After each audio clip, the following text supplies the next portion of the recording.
My friends, as we begin today's talk, I have a confession to make. I have to confess to you that I was unable to do my regular preparation for this week. As some of you may know, Seamus, my cat, he died.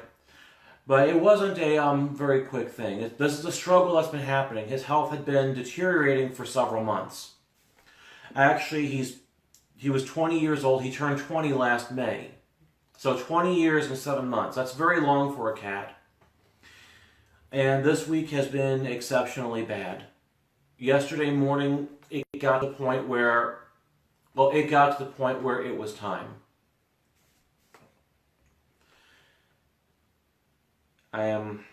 So I just want to let you know that I was not able to prepare for today's talk. But on the bright side, if I end up stumbling, you can say, well, he didn't prepare. He should have done better. But if I do awesome, you can say, that guy's awesome. He didn't prepare. So maybe it's a win-win. I'm not really sure. But that said, today is called Gaudete Sunday. It's a Sunday of joy, and the only one of the peace, hope, joy, love cycle that actually fits the old school themes. It is also, of the four last things, it is a Sunday of hell. This is the point where I would hold up the devil card, but I didn't feel like that. You know, holding up tarot cards, you can do it once, it can make an effect, but afterwards it just feels cliche. It's a Sunday of hell. Of the four powers of the Magus, it is a Sunday of daring, to know, to will, to dare, and to keep silent. And of the four elements, it is a Sunday of water, plasma, gas, liquid, solid, in descending order. Fire, air, water, earth. So, the question before us is, what the hell do these things have to do with one another?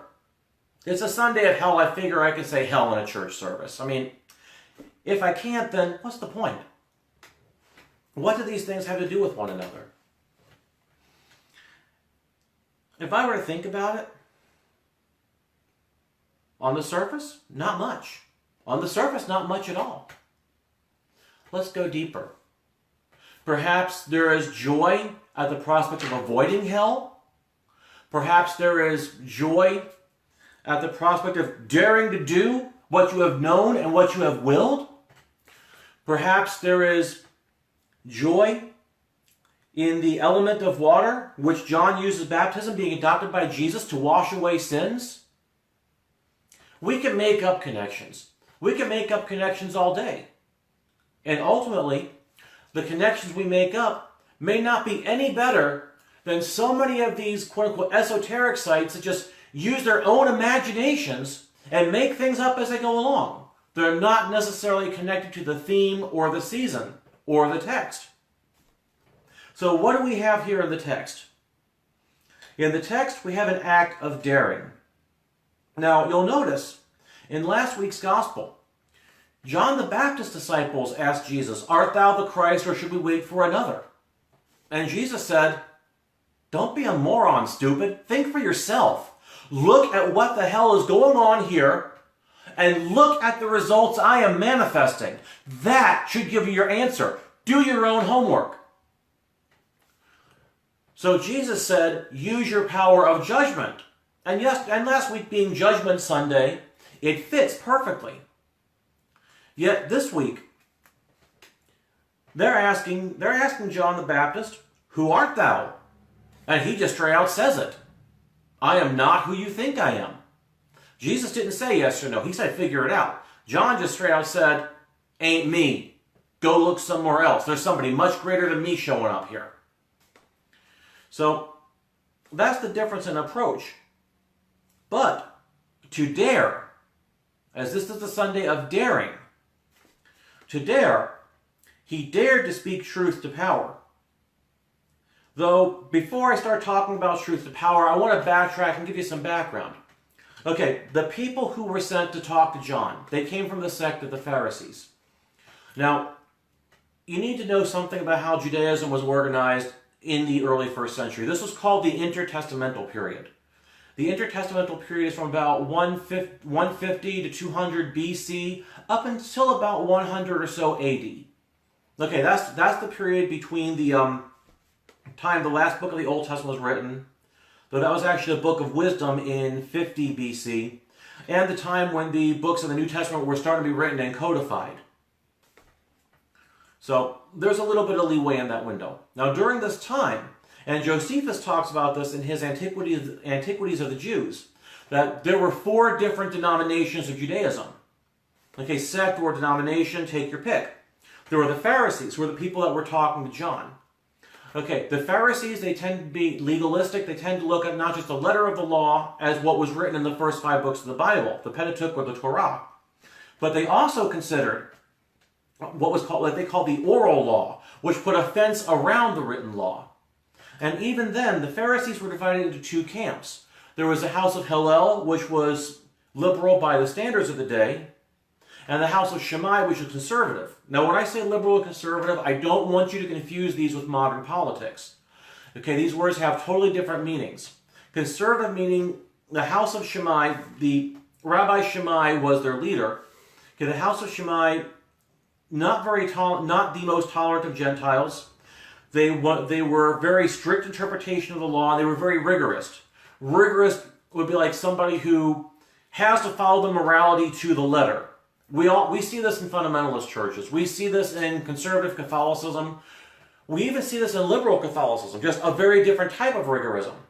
While conservative Catholics are very rigorous about, say, the pro-life movement, they're very rigorous about blind obedience to the Pope. Liberal Catholics tend to be rigorous to the spirit of Vatican II, and there are some, not all, but there are some that tend to brook no deviation from what they were taught is the spirit of Vatican II. That's rigorism, when you follow something to the letter and you have no flexibility, no adaptation. So the house of Shammai could be considered rigorous. The house of Hillel, they weren't as rigorous. They wouldn't be laxist. That's the opposite of rigorous, which is where everything goes. That's not it. The house of Hillel, they were more tolerant. As Rabbi Hillel put it, the entirety of the law is that which you do not wish your neighbor to do to you, don't do to them. The rest of the law is commentary. That's called the silver rule. Now, people in Eastern religions may automatically point out that there is something similar to that in Buddhism, which there is. And yes, there was cross-cultural contact. So whether or not Hillel derived this or came up with this on his own, I don't know. I've not seen any documentation of that. But the Pharisees were one of the major sects of the Jews. The other major sect were the Sadducees. Okay, now the Sadducees, which comes from the Hebrew tzedek, which righteous or just. Okay, the Sadducees, they only insisted on the first 5 books of the law, and they did not believe in miracles. They didn't believe in the general resurrection at the last day. In fact, they were kind of partiers. They liked to party. They liked to assimilate. In the 2nd book of Maccabees, we see the high priest Jason, who wanted to welcome Hellenism in. He would be something of a prototype for the Sadducees. Okay, these are the 2 main sects that are talked about in the New Testament. There were also the Essenes who basically went out to the desert. They hid in the caves. That's where the Qumran sect came from, and the Dead Sea Scrolls. They were the Essenes. They were waiting for the end of the world to come. And they were basically ascetics just waiting for the end. And then there were the Zealots. These were the fanatics who wanted to overthrow Roman power. Probably the closest thing old school Judaism had to liberation theology. I don't want to draw too many parallels by using the words, because the times were different, the culture was different, the ways of thinking were different than what they are now. So consider these as only very loose parallels when I use these terms. Those were your sects. So whenever the New Testament talks about the Pharisees, I know this part was boring, hopefully the boring part's over. When the New Testament talks about the Pharisees, they're generally talking about the house of Shammai. Jesus himself, what we have of his teachings in the Gospels were very close to the house of Hillel. Not 100%, but they were close. So this was effectively a liberal Pharisee arguing against conservative Pharisees. That's what we have when Jesus is putting the Pharisees in their place. So these are the people, most likely the house of Shammai, asking John the Baptist, who the hell are you? So that he, most likely so they could trap him. If he said, I am the Messiah, well, we saw what they did to Jesus later in the Gospel of Matthew. Jesus said, my kingdom is not of this world. And they simply said, what need have we have witnesses? Hang him. Well, crucify him. Same difference. Crucifixion is a sort of hanging. It's just, I know, I'm not making parallels. Okay. So, they give him the answer. And John, on the one hand, he's saying, no, I'm not this person. On the other hand, he's saying, there's somebody that's coming after me that you should be afraid of. I am not fit to untie his sandal. In other words, that's an expression meaning I am not fit to be this person's student. That's what's going on here. So he still could implicate himself in blasphemy charges. And John's father was of the priesthood. He was part of the priesthood in the temple. We see this in the beginning of Luke, his father Zacharias. He was part of the priesthood. So John the Baptist, he wasn't just some random crazy person who went out, put on loincloth and ate locust in the desert. This was a man on a mission. He was on a mission, and when the Pharisees came, when basically the power structure came to him, this ain't me, but there's somebody far greater that's coming. That's who you should be worried about. He was still speaking truth to power, but he knew the ways of the temple. He knew the ways of this class of people. So he was saying it in language that would not necessarily implicate himself. All right. As long as it took me to get to that point, I'm hoping you at least have some understanding of what the religious and or cultural milieu was in which this stuff was happening. This did not happen in a vacuum. There was a whole lot else going on at the time. So, I'm turning the wrong page. Told you I didn't do any preparation. Okay, so that's what to look out for in terms of daring. John dared to speak truth to the power structure. However, John also had the knowledge with which to speak to them in a language they'd understand and wouldn't be able to condemn him. And he also had the will to go through with it. I mean, your father is part of the temple class. You're putting all this behind to go out into the desert, eating nothing but locusts and honey. And I'm not really sure how nourishing that is, so I'm not really sure what effect that may have had on him physically or mentally. You're leaving all this behind. A lot of us will be thinking, why? I'm thinking, why? But because he knew, he willed, and he dared. See how this is lining up? Of course, that didn't make his life pleasant. There may have been a joy in serving the Lord, but that didn't make his life any less of a hell when he was beheaded because he displeased the king's wife. His speaking truth to power later on involved him speaking out about the king as an adulterer because of who his current wife was. And he ended up having his head chopped off because of it. That right there. So you have your knowledge, you have your will, you have your daring. Keeping silent I talk about next week. But what do these things have to do with us ourselves? I'm dwelling a bit too much on the story of John the Baptist here. What do these things have to do with ourselves? What they have to do with ourselves, this is where I get a little bit more personal. I had no idea what I was going to talk about this week. Then yesterday happened. And I spent the week dealing with a cat whose health was failing drastically. I spent a lot of time with him, feeding him, nurturing him. And a lot of you people might just think, hey, it's just a cat. Man up. You know, I want to say screw you. So I'm nurturing him. And this cat was wonderful. This cat had personality. I remember when I first met him 12 years ago. He was so friendly. But you see, And it's not just him. There's another human involved in this too. And just watching her, so sad, watching her grief. And that's not what hell is.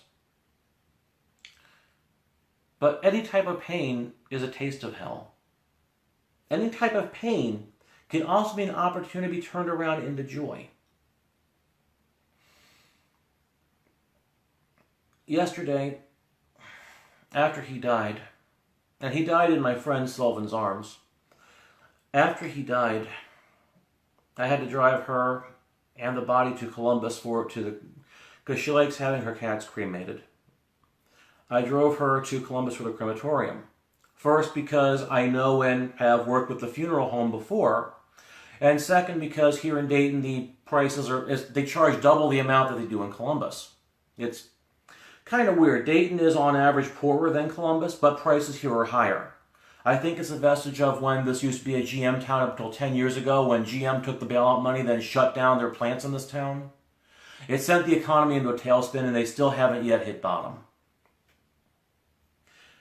But I saw this. On the one hand, it hurt seeing him go. And I'm not going to call that a taste of hell. Watching her reaction, that was more of a taste of hell. It really hurt that Sylvan was hurting so bad, and there was absolutely nothing I could do to help her. And even so, there was an opportunity for joy. Joy of knowing that at least in driving her to Columbus, I was helping to make her life better. Joy of knowing that during the time Seamus was alive, he brought both of us so much joy and happiness. And joy in knowing that now that he has passed, now that the hurt has passed, the actual healing can begin. That's the connection between pain and joy. I don't know that I'm explaining it well, but that kind of encapsulates it. But what is hell? In fact, Jen, you're kind of beating me to the punch here. Shame on me for being so slow, right? All that is hell. Fear, grief is hell. Gehenna is just a metaphor of it. And there was a lot of truth in that. In fact, I'm going to show you my love for 80s movies. Bill and Ted's Bogus Journey. They kind of explore that concept. There's a scene in there where Bill and Ted die and they go to hell. Jen says, sorry. No, you don't need to be sorry. You're helping me along, so good job. Okay, anyway, so Bill and Ted, they die and they're sent to hell. And hell is not fire and brimstone. You're in your own personal hell. Ted's hell is his dad's friend, the colonel, sending him off to military school in Alaska. Bill's personal hell is the Easter Bunny, because he stole candy from his little brother. And see, things like that, I kind of end up thinking, what if hell isn't really just a fire? Because the whole fire thing, that came from Gen Hinnom, which was the valley of Hinnom outside Jerusalem, where trash was burned. That's what Gehenna is, and Gehenna is the proper name for the Catholic hell. Really, right? The English named it after one of their goddesses, but the actual name is Gehenna. In fact, Tartarus is actually used in O Come, O Come Emmanuel. Tartarus is actually used for hell. In other hymns from the first 8 centuries, Olympus is a metaphor for heaven.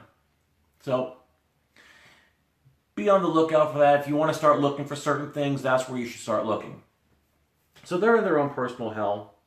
Honestly, of the opinion that hell's not going to be just fire and brimstone for everybody, because some people are going to enjoy it.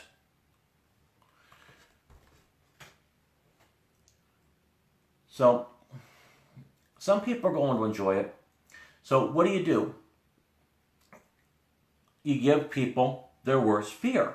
You give people what they don't want to be or what they don't want to experience. That would be a true torment of hell. And there is. Just like Jen said just now, fear, grief. It's a taste of hell. It is a taste of hell at the very least.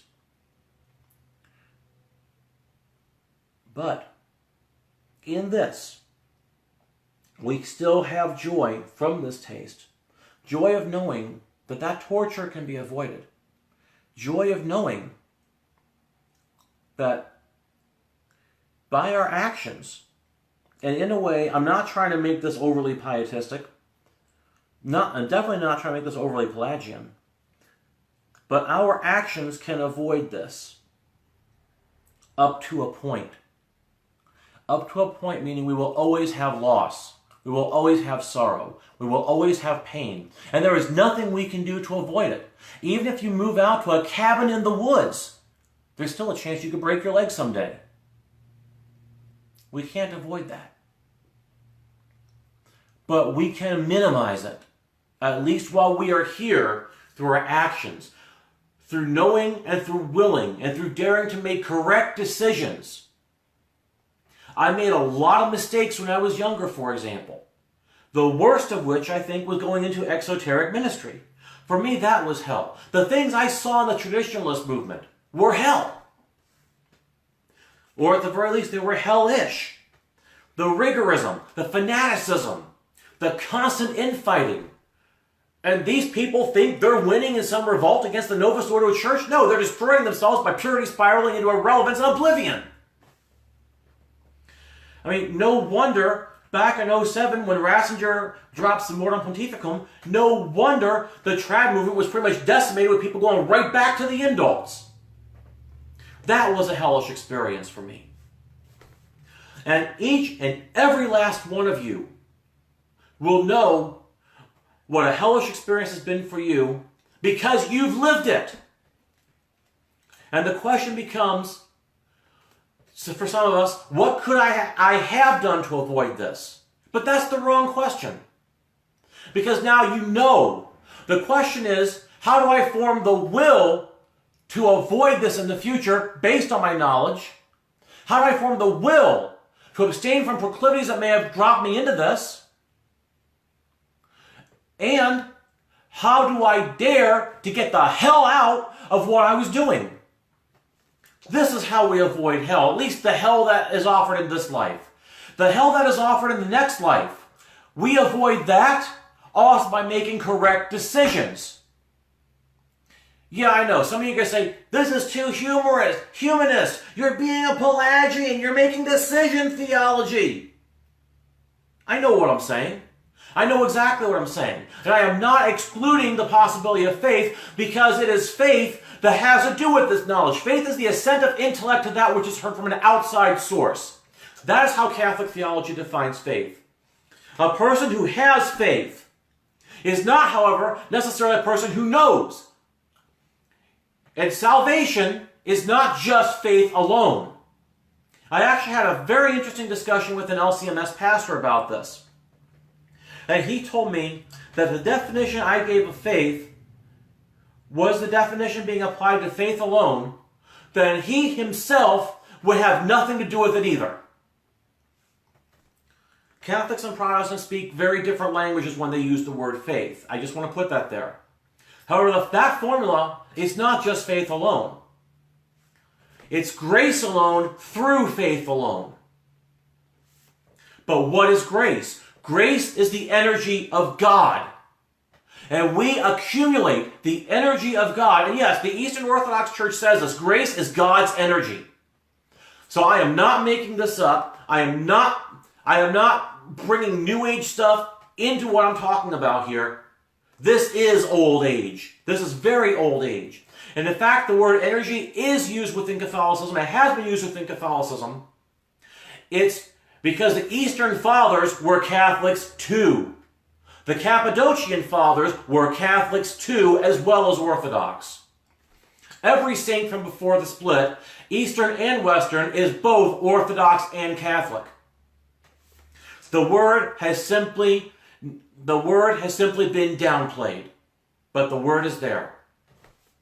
Grace is the energy of God, and sanctification, becoming a saint, becoming one who will get into heaven, is the process of accumulating God's energy, God's sanctifying grace, and God's actual grace. Actual grace is that which we manifest in our magical operations, in our prayers, in our spiritual works. Because actual grace is a channeling of that energy into bringing about results. And that is why we dare. That is why we know. That is why we will. And next week I will talk about why we keep silent. Because keeping silent is what helps all this manifestation to happen. So it's important to talk about this during the time of the year where we speak about expectation. Expectation, which comes before manifestation.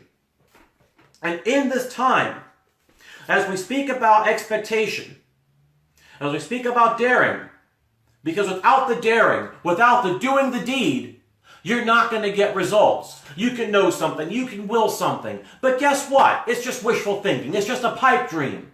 If you don't go out there and get stuff done, you're bound to fail. I can have the most awesome book possibly imagined in my head, and I've talked about this for several months now. However, I'm still halfway through chapter 1. And if all I do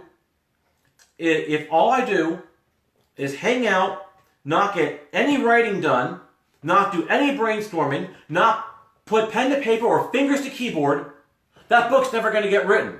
Because there's no action being done. Action is important for getting results. Anybody who says otherwise is full of it. And the reason for this, it's not necessarily a Protestant work ethic, though it is a corollary. But the reason for this is that energy follows motion. Energy follows motion. This is why when you feel happy, happiness tends to be attracted to you. When you feel sad, sadness tends to be attracted to you. Emotion is also motion. In fact, there's a New Age etymology that emotion is e from and motion, motion. That's actually pretty close to the truth. Latin is emotio, emotionis. And it is from motion. Motio coming from motus, being movement. And that being the participial form of moveo, movere, is a movui, motum. Can't remember if that's the third principal part. So there is something to that. Emotion is movement. Energy follows movement. And so when you have emotion, the energy is following your emotion. Now, some of you may accuse me of relying on the psychological model too much here. Actually, I'm not. I've talked about the psychological model and the limitations of the psychological model. This is within the limitations. This is why we can even go back to Llewellyn books from the 80s and 90s, and DJ Conway in her Celtic Magic, she says, magic has something to do with emotion, controlled emotion. And yes, for me to go that far and make that quotation should tell you that I am seeing this as a universal principle. Raphael speaks about this in his art and practice of creative visualization. In fact, I don't know of any magical discipline that says you can go in there with the headspace of this isn't going to work, this isn't going to work, this isn't going to work, and honestly believing that it's not going to work and expect to get results. Yet the limitations of this, on the one hand, is complete disbelief. That's a limitation. The other, I can't believe I'm about to quote this guy, is something Crowley called lust for result. Because lust for result is a neurosis. It's an obsession. And you basically end up blocking yourself as well. You have to communicate to this. Magic works not just on speaking to spirits. It also works on communicating with the subconscious. And the subconscious puts out its tendrils. Puts out its tendrils and forms the astral light. What Eliphas Levi called the plastic mediator. So, what's important to us is to understand that both the psychological model and the spirit model, they work hand in hand. They're not competing against each other. They're not mutually exclusive. They work hand in hand. And that's one of the things that really frustrates me when people cling to one or the other, because they're looking at the little picture. They're being trapped in their damn ideology. They're not zooming out and looking at the big picture, how everything just fits together in a massive puzzle. I hate when people do that because they limit themselves. They limit themselves in ways that they shouldn't be limiting themselves, when they could instead expand and grow. And this daring to think out of your paradigm, daring to go out and get things done, that is what is going to make things work for you. Even if you're on the spirit model. If you don't do the work to get into contact with the entity and do the evocation, you're not going to get anything done either. Are you tired of me berating you yet? Or should I go on for a little bit longer? I'm going to go on for a little bit longer, just because I feel like it. So what we have here, today's Sunday of hell. We talk about what hell is, our own personal hell. And I'll tell you right now, to me personally, there can be no worse hell than making a stupid decision of staying in a rut, grinding your gears over and over and over again when you have options to get out of it. For me, I said earlier, exoteric ministry was a big mistake, and I honestly do believe that. I could have been having this conversation with you 20 years ago. But no, in 2002 I was ordained to the priesthood, and I tried to be a good exoteric. I tried really hard. I mean, there was a time where I did try to revive this, but I went back. I was motivated by fear. I went back. I tried to be respectable no matter what. But because my occult past was found out, people in the traditional movement would not give me a fair shake. Because they are stuck on what's called phatic communion in communication theory. Phatic communion is communication has no depth, it's all cliches, you only say the same well-worn things over and over and over again. It doesn't matter whether those things are true or false. It matters that it boosts the community's sense of security. And anything outside of that, any thinking outside the box whatsoever, even when you can prove your case, which I like to think I have, most of you have read Magic of Catholicism, even if you prove your case, it's still beyond the pale and must be thrown out, because it is a threat. There can be no opening of the mind. And that to me is hellish. Because you trap yourself in an echo chamber. You trap yourself. There's no knowledge or understanding of the wider world. And when I left, I realized it was a much bigger world. Yeah, there was a lot of adjustment that had to happen. And eventually I did adjust. It took me a few years.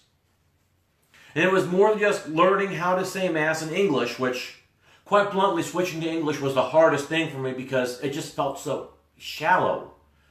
It was shallow. It was it just didn't have the physicality. It didn't have the oomph that I was used to with the Latin Mass. But that wasn't it. People were thinking differently. Things that were a big issue amongst traditionalists were totally inconsequential when you get outside. And I think one of the biggest awakenings I had was 2011. Okay, Chris Bellardi. If you've read The Red Church about Pennsylvania German Brauerei, Chris is the author. He was ordained in the Lutheran Orthodox Church back in 2011, and the ordination happened inside of a UCC church in Pennsylvania. Actually, it was a joint UCC/ELCA church. They were sharing the building.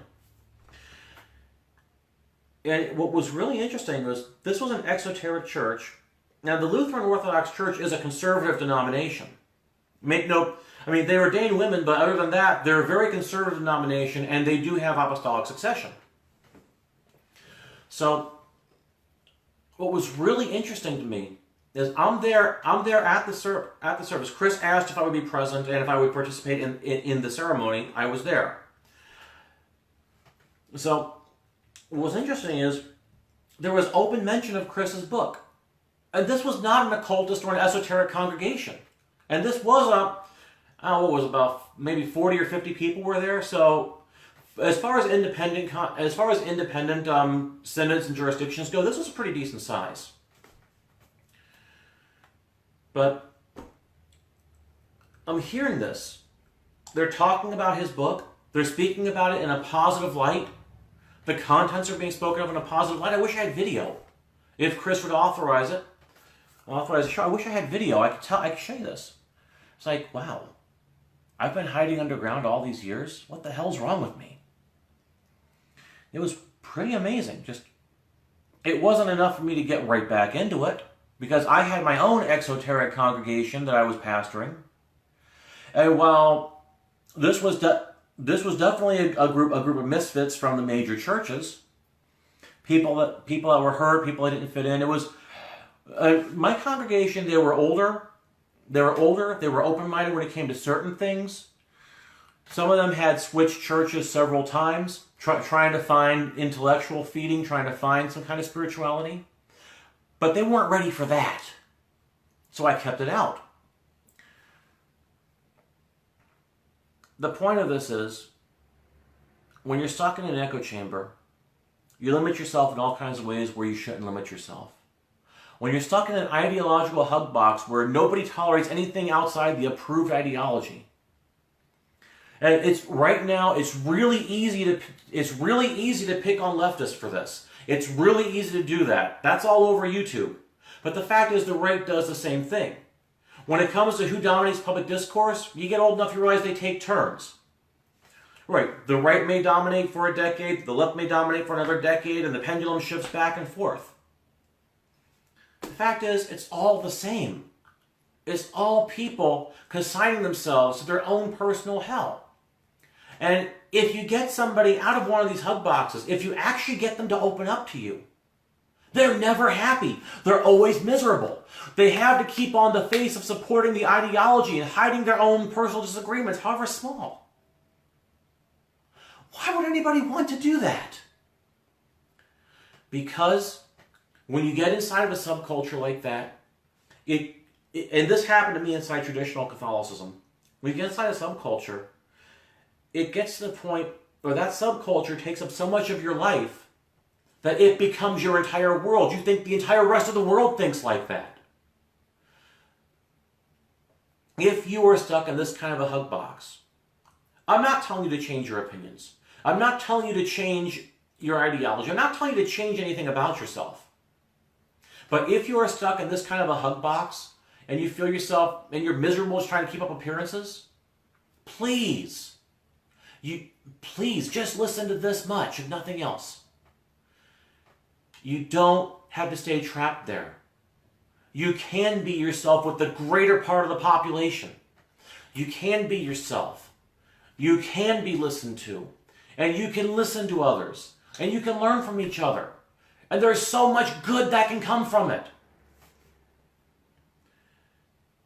Just get away from the assholes.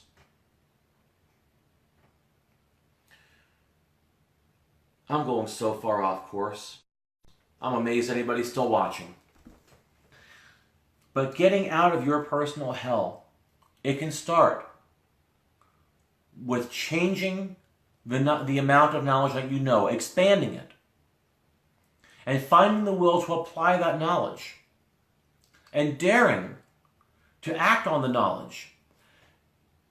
Be it whether you're daring to change your social networks, you're daring to change who you hang out with, you're daring to change what you do when you wake up in the morning or go to bed at night, or what you eat for lunch, what you eat for breakfast, or even looking at what you do for work. Daring to change it, changing your life. Daring to make changes in how you're dealing, how you're dealing with your life, with your spirituality, with your magical practice. It really starts. And when you find your most authentic you, that's when you start getting the best results. I want to stop for a second because I want to read. Jen writes again, here it's neighborhood and family. It's not like down there. Do you mean as in the echo chamber / hug box? Because I've heard Canada's pretty ideological, but I'm not really up on it enough to know everything for a fact. And while I'm waiting to hear back, Diana says, we're still watching because it's resonating. You're saying things people need to hear. Thank you. A little aside. Okay, a little aside on that. When I'm in front of a room of people, okay, I'm going to get back to that. Okay, when I'm in a room full of people, I can generally take the temperature of the people that are in the room with me, and so I can modulate what I'm saying. But when I'm in front of a camera, I don't feel anything. I don't feel anybody who's watching. I can't read off and then modulate as needed. So I'm shooting blind here. So Diana, I want to thank you. Okay. Okay. Okay, I'm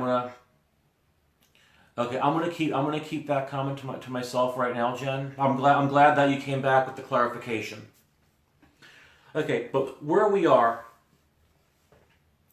it's not just the ideologies and the hug boxes, but they are a very big thing. When you get your head out of that, you can start working on being who you are. When you start daring to be who you are, that's when you start getting better things. And it's not always be better things. It could be, in the very beginning, it could be worse. Because you know what? Say you have a house that's full of trash, all right? You have a house that's full of trash and it needs cleaning. When you start cleaning the house, things are going to get worse. You may find yourself getting sick. Because all that trash, it was covering up microorganisms. There may have been roaches, there may have been rodents, and all that stuff's now coming to the surface. But coming to the surface means it can be dealt with. Once it's dealt with. And in this case, by daring to be who you really are, you're going to have the actual toxicity of toxic relationships come to the surface. You're going to have the actual problems of that workaday humdrum life that you were living come to the surface. You're going to have all the bad crap in your life come to the surface and smack you in the face. I almost hit myself. Maybe I should have. It would have been fun for the cameras, right? Okay, it'll smack you in the face. And your life is going to be miserable. It's going to be crap because of it. But once you get through that crap, once you work through the hell that crap gives you, in fact, that's not even hell, that's purgatory. Once you work through that, that is when it gets better because you've gotten that crap out of your life. For me, it involved moving to a new town. It involved reevaluating everything my parents told me about business, about money, about life, about how to deal with people, about how to talk to people. I had to reevaluate everything. And this includes my dad, who was as popular of a reader and teacher as he was. He was crap as a father. He taught me some very bad lessons. My mother, I love her. I love her to death. She watches my broadcasts. But she didn't mean this, okay? But she taught me some incorrect lessons about dealing with people and dealing with the world. I had to overcome that. And until I overcame it, I kept making mistake after mistake after mistake, especially in relationships. When I said Seamus died, I made a typo yesterday in saying he was the first I cried over. No, he was the second. The first was Nagisapa, a beautiful chihuahua that I had. I gave birth to him from his mother, Annie. I gave birth to this dog in August of '93. I got into a relationship with a woman I got involved with, killed him. She had her ex-husband take him out in the field and shoot him. I was at work. I got home that night, and she tells me, I killed your dog. He's buried now. That was the first time I ever cried over. And I don't grieve. I wrote a blog post 8 years ago that I am incapable of grieving, and I am. My father died, I didn't shed a tear. But I did. I put myself in a room as in a fetal position, my poor dog, my poor dog, my poor dog, over and over again. Those are the kinds of mistakes I made in relationships I got with the psychopaths. Now, I did exact the kind of revenge. When I get to that part, I need to get the Patreon post going again. In fact, I'm thinking of getting a second channel over a Subscribe Star. Not in the way of defending anybody, but the fact is a Patreon can delete somebody with no warning whatsoever and not even trying to talk to them to rectify it, just boom, you're gone.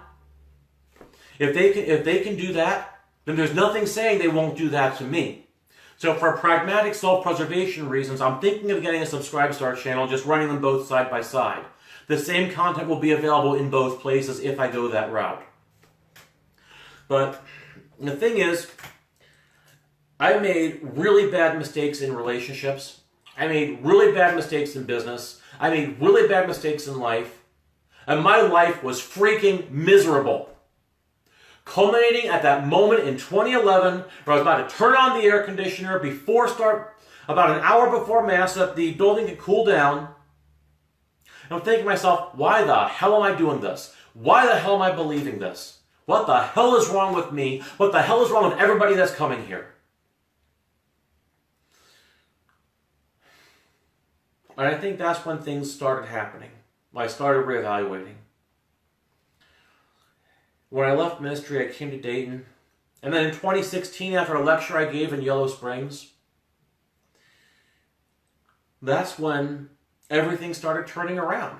I have my ups and downs. But I escaped the hell of my own bad decisions. Because I learned, I had the will to use that new knowledge, and I dared to act on it. Now, I didn't think anybody would listen to anything I had to say. I didn't think anybody would buy my books. I didn't think anybody would care. But guess what? Now, I'm not doing super well with THAVMA. In fact, Jen, there's a comment you posted on my timeline a while back about publishers versus independent authors. That's something I've vacillated on. I'd like to talk to you about that at some point if you have the time. But, you know, I didn't think that. And then I learned I was wrong. I didn't have to keep spinning my wheels like a hamster.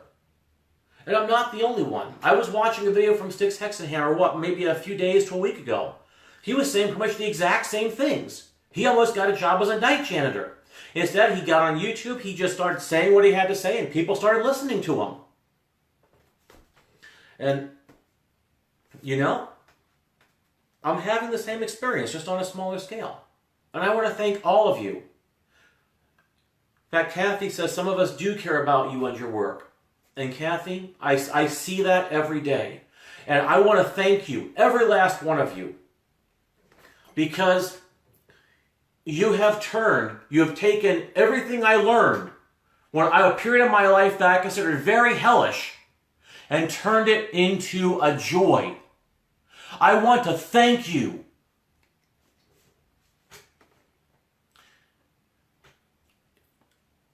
Yeah, sorry, I'm reading your comment, Jen.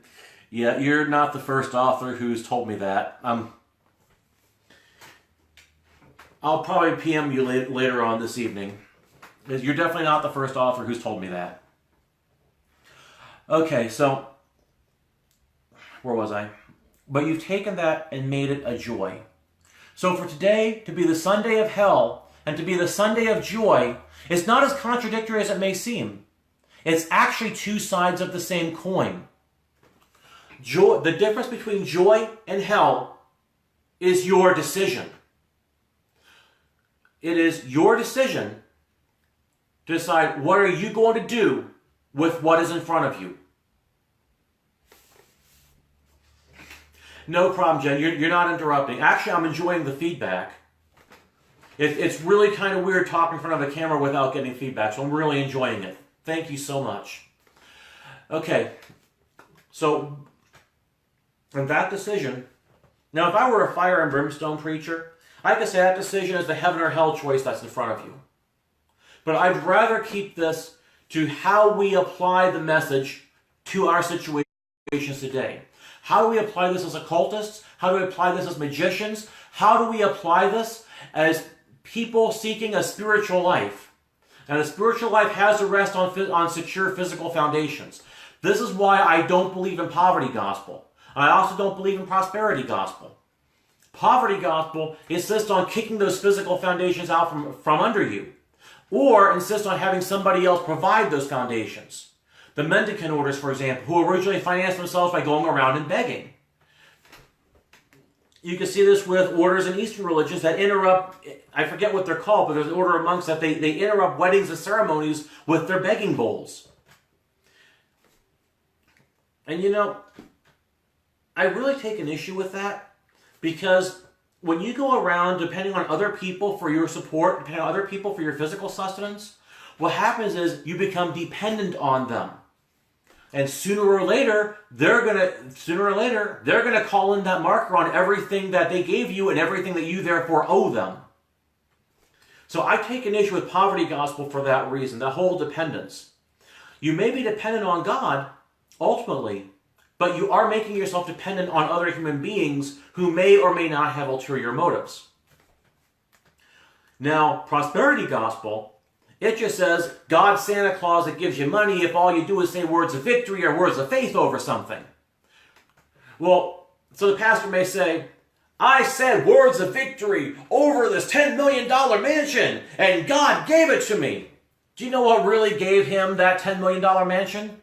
The donations from the parishioners who listened to the message and bought into it so much that they put that money in the basket. Prosperity gospel, in fact, prosperity gospel, it's too much a gospel of power. It's not a gospel of love, and it's a gospel of materialism. In fact, Jim Bakker from PTL Ministries back in the 80s, when he was in prison, he read the Bible. And he admitted he was preaching without having read the Bible. And after he read the Bible, he made a statement that, I'm surprised that God didn't strike me down for preaching this prosperity message. There is a prosperity to be had with spirituality. And that prosperity, it's not the $10 million mansion. It's not God's going to give me free stuff. Because that's the same mistake as the poverty gospel. Dependence on others. It is, God is going to empower me. Because again, God gives his energy to every free act of his creatures, including sinful ones.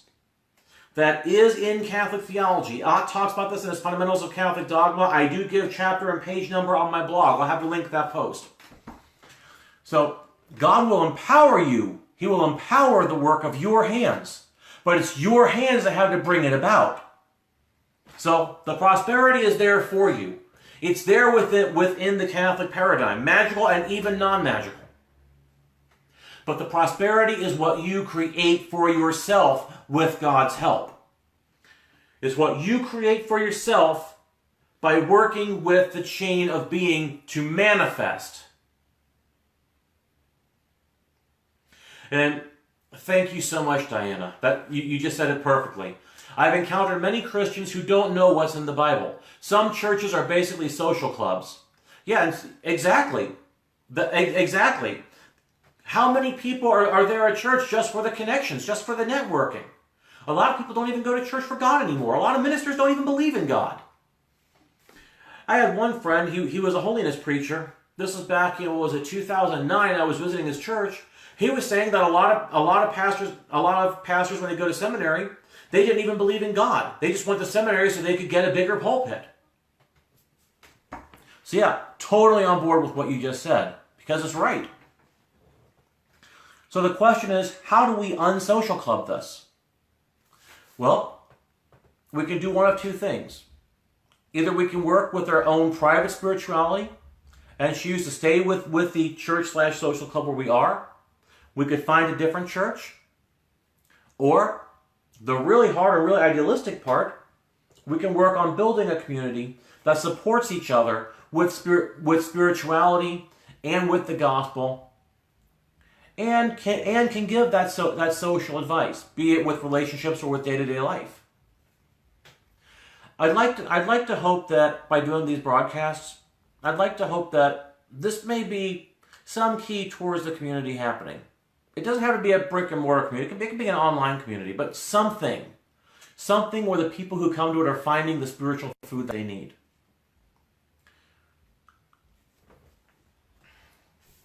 And so, when we're considering this, it really boils down to daring. And where does the element of water fit into this? The element of water, speaking of John the Baptist, is the element of water that initiates us into that joy. The element of water initiates us, puts that indelible mark on our souls in baptism, by which we are able to call upon God's energy in such a direct fashion, or at least in the fashion of the current that Christianity has to offer. Because you're initiated in the current, baptism initiates you into the current of the Catholic Church. It initiates you to use the quote-unquote spiritual technology. I have an appointment every Thursday where he brings up technology, non-physical technology. So I'm kind of adopting the terms we use there. So it brings you to where you can access the technology that the Catholic Church has for manifesting your goals here on earth, both physically and non-physically. The problem is most people, even the clergy, have no clue how that works anymore. Remember that Star Trek episode, Spock's Brain? I know Next Generation did an episode like a rip-off of it, but basically it was a planet where some cataclysm happened. The women were put underground in this technological utopia, whereas the men, they ended up outside. And they ended up being afraid of the women, because the women had access to technology, men didn't. One of the women steals Spock's brain in order to power this massive complex they have. But it turned out that they'd forgotten how the technology works. And I'm reminded of that when I look at modern clergy. And part of this has to do with the 10 rules that came out of the Council of Trent. Clergy are supposed to be ignorant about magic. They may be have been required to study mystical theology. They have been required to study ascetic theology. And what they studied, it was pretty massive, it was pretty awesome. But it wasn't applied. It wasn't applied, and it feels somewhat incomplete. Because they weren't allowed even to have knowledge of the magical aspects of it. I mean, my entire system is basically deconstructing the theology. Deconstructing the theology and getting back to where clergy were in the Middle Ages, before the Renaissance, where they were knowledgeable about this. Where the cleric Absalom in the Canterbury Tales has a talisman of true love while he's trying to seduce Alison, the miller's wife. Or where the 54th poem of the Carmina Burana is pretty much taken from a magical exorcism found in the Scandinavian countries. I don't remember the source right now, but it's mentioning 3 elves by name. Gordon and Gordon and Gordon. Yeah, that's it. The 3 sisters. These are the things that clergy have forgotten. They've forgotten the magic. And you ask why there's so much sexual abuse. You ask why there's so much lording power over others. And people want to talk about how things were so much better before Vatican II. At least when you went to Mass, it was reverent, it was in Latin, it was wonderful. Oh, God, no, it wasn't. God, no, it wasn't. The priest was zooming through. I can't say it that fast. Right, private masses could actually be said within 15 minutes. It was common to hear masses in 18 minutes. By the time the choir got done with the Kyrie, everybody had already received communion. They were on the way out the door. So no, these weren't good old days. The people were in the pews just praying the rosaries. There weren't good old days there because the priest had lost track with the spiritual content of their faith. The most they had was a textbook familiarity. I don't want to say all priests, but the majority. It was perfunctory. And if you look at what was happening back then, it makes sense why Vatican II happened. It makes sense why the Novus Ordo happened. We can trash it. I can trash it. But in historical context, it actually was a step up from what was happening then. So even the most valuable spiritual treasures can be abused and debased, just like a chaos magician with a sigil, when somebody who is ignorant of the contents uses it. We aren't those people. We're not here to be ignorant. We're not here to be cowardly. We're not here to be pusillanimous. We're here to be knowing, to be willing, to be daring, to be intentional, to be perseverant, and to be bold. That is our calling. And if you are an occultist, if you call yourself an occultist, but you act like a coward, then you're not an occultist. You are a coward. The point of to dare. The water washes us out of the option of hell. It washes us out and puts us in a place where we have other options, access to other technology to provide even other options. But it's the knowing, the willing, and the daring that brings us to the death of the old self, to the judgment of that which we do not need in our lives versus that which we do, and the hell of dealing with the toxicity of the bad stuff coming to the surface that can lead to the joy and to the heaven and to the silence of that which we will find once all the crap is cleared out of our lives. Whether it's regular people, whether it's clergy, whether it's magicians, or whether it's anybody else.